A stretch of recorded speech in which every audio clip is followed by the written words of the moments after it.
Hello everyone, I'm Nima and welcome to my channel. In this video, I'm going to talk about garam masala, a spice that you may be familiar with, but I'm sure that you don't have a lot of information about it. You don't know exactly what it is, how it's made, where did it come from, and how can we use it. So if you want to know the answer to all those questions, keep watching this video. What is garam masala? So garam masala is an Indian spice blend just like curry powder, but its taste and its smell is a bit stronger than curry.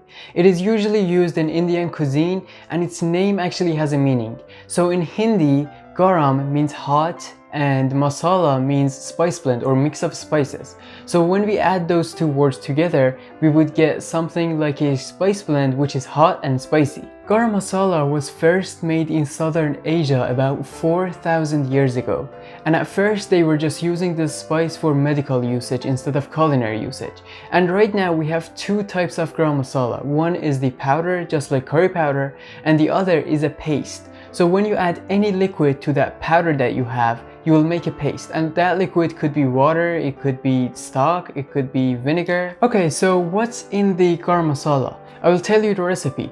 Cardamom, 1.5 teaspoon, coriander seeds, 1.5 teaspoon, black pepper, 1.5 teaspoon, cinnamon, 1 teaspoon, cloves, 1/2 teaspoon, and nutmeg, 1/2 teaspoon.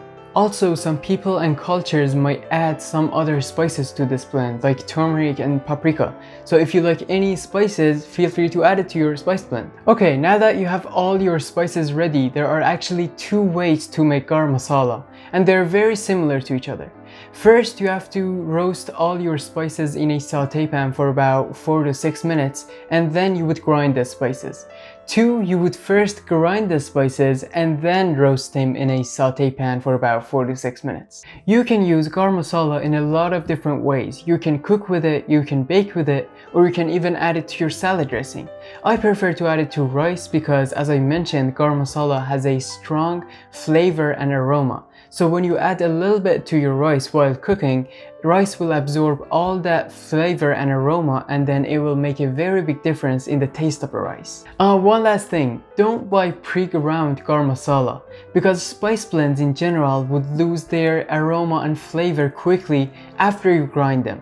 So it's best to grind them yourself in small quantities whenever you need it. Alright everyone, if you liked the video, please give it a thumbs up and subscribe to my YouTube channel. Thank you and see you soon.